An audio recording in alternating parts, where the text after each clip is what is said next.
കോയക്ക നമ്മളെ അന്ന് പിന്നെ ഒരാള് ഇവിടെ വേണമെന്നല്ലായിരുന്നു. ഞാൻ ആളെ കൊണ്ടുവന്നിട്ടുണ്ട്. വന്നിട്ടുണ്ട്. വിസിറ്റിംഗ് അയാളെ ഞാൻ തന്നെ. ആരാ വന്നത്? ശരി. നിങ്ങള് എവിടെയാണ് സ്ഥലം?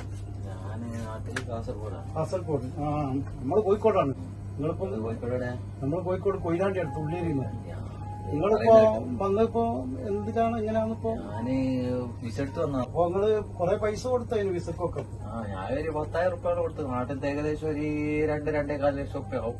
അതാ മോനെ, ഇതിപ്പോ വിസയൊക്കെ പൈസ കൊടുത്ത് ഇവിടെ ഇപ്പൊ എന്താ പണിയുള്ളത്? അതൊന്നും പ്രശ്നമില്ലാന്ന വിസ തന്നാള് പറഞ്ഞത്. അയാള് പറഞ്ഞത് ഏകദേശം ഒരു 6,000 ദിർഹംസ് വരെ ഉണ്ടാക്കാം. അങ്ങനെയാണെങ്കിൽ ഒരു 2 മാസം പണി. ഇപ്പൊ 6,000 ദിർഹംസ് ഇപ്പോഴത്തെ കാലഘട്ടത്തിലൊക്കെ കിട്ടാന്ന് പറഞ്ഞാൽ കുറച്ച് വിഷമാണ് ഇവിടെ. പേടിക്കേണ്ട ധൈര്യത്തിലാ പറഞ്ഞത്. ചിലപ്പോ 10,000 വരെ എടുക്കാന്നോ ഒരു പറയുന്നത്. പിന്നെ അത് പേടിക്കണ്ടല്ലോ നമുക്ക്. 10,000 ദിർഹംസ് എടുക്കാന്നോ? പിന്നെന്താ ഒരു മാസം നമുക്ക് ഞാനിവിടെ 10-15 കൊല്ലായി. നമുക്ക് ഇതുവരെ ഒരു 10,000 ദിർഹംസ് ഒന്നും ഇതുവരെ എടുക്കാൻ പറ്റിയിട്ടില്ല. ഒരു ഡ്രൈവർ പണിയൊക്കെ എടുത്തിട്ട് കിട്ടാന്ന് പറഞ്ഞാൽ അത്ര കിട്ടാൻ വലിയ പ്രയാസമാണ്. നാട്ടിലത്തെ പല വാഗ്ദാനങ്ങളും ഇങ്ങനെ ആൾക്കാർ തരും. ഏജൻസിന്നാ വിസ എടുത്ത്? നമ്മളറിയുന്ന ഒരു സുഹൃത്തിന്റെ ഏജൻസിന്ന് എടുത്തതായിരിക്കും. ഇങ്ങനെ പറഞ്ഞു. ഞാനൊന്നും കിട്ടിയിട്ടില്ലെങ്കിലും ജീവിച്ചാലുള്ളതൊക്കെ കിട്ടും. പൈസ ഉണ്ടാക്കാനാ പറഞ്ഞു. മെനക്കേട്ടാലെന്ന് പറഞ്ഞാൽ അത്രയൊന്നും മെനക്കെടാനും കാര്യങ്ങളൊക്കെ തന്നെ വലിയ ബുദ്ധിമുട്ടാവും ഇപ്പോഴത്തെ അവസരത്തിൽ. പണ്ടത്തെ വൈദ്യൊന്നും അല്ല ഇവിടെ. നിങ്ങൾ എന്ത് പറയുന്നീച്ചാ 10,000 അത് സുഖമായിട്ട് ഞാൻ ഉണ്ടാക്കും. ഒരു പ്രശ്നമില്ല. നിങ്ങള് 31 കാലം കഴിച്ച് തന്നില്ല. ഞാൻ ഉണ്ടാക്കാൻ ഞാൻ നിന്നെ പോലെ തന്നെ നാട്ടിൽ നിന്ന് വന്ന. ഞാനിപ്പം 10 കൊല്ലമായി ഇവിടെ. എനിക്ക് ഇത്രയൊന്നും പൈസ ഉണ്ടാക്കാൻ പറ്റിയില്ല. എന്നോട് ആരാ പറഞ്ഞ് ഇത്രയൊക്കെ ഉണ്ടാക്കാൻ പറ്റും? 10,000 ഒന്നും ഇവിടെ ഉണ്ടാക്കാൻ പറ്റില്ല. ഒരു 2,000 ദിർഹംസൊക്കെ ഉണ്ടാക്കാൻ പറ്റും.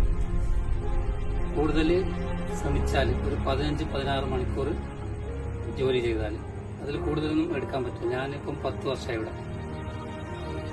ഇനിയിപ്പോ വന്നതൊക്കെ വന്ന് ഇനിയിപ്പം പറഞ്ഞിട്ട് കാര്യമല്ല. ഇപ്പോഴത്തെ കാലഘട്ടവും വിഷമൊക്കെ ആഴ്ച പറഞ്ഞു പോയതാണ്. എന്നെ ബേജാറാക്കാൻ പറഞ്ഞതല്ല. ഇപ്പോഴത്തെ ഒരു അവസ്ഥ ഇപ്പൊ അങ്ങനെയാണ്. നല്ലോണമൊക്കെ പണിയെടുക്കുക, കുറേ പൈസ ഒക്കെ ഉണ്ടാക്കുക. 10,000 ഒന്നും എത്തിക്കില്ലെങ്കിലും ജീവിക്കാനുള്ളതൊക്കെ കിട്ടും. ഗൾഫിന്റെ ഒക്കെ ഇപ്പോഴത്തെ സ്ഥിതി അതാണ്. അതുകൊണ്ട് ഇനി നല്ല രീതിയിലൊക്കെ പണിയൊക്കെ എടുത്ത് ഇൻഷാല്ലാ നല്ല രീതിയിലൊക്കെ അങ്ങോട്ട് പോട്ടെ. എല്ലാവരും വന്നവരൊക്കെ അങ്ങനെ തന്നെയാണ്. ഇവിടെ ഇപ്പം ഒരുപാട് ആൾക്കാർ വിസിറ്റിംഗ് ഇങ്ങനെ വന്ന് കിടക്കുന്നുണ്ട്. ഇതിലൊക്കെ ശമ്പളം കൊടുത്ത് ചെയ്യാൻ വേണ്ടി. ഇൻഷാല്ലാ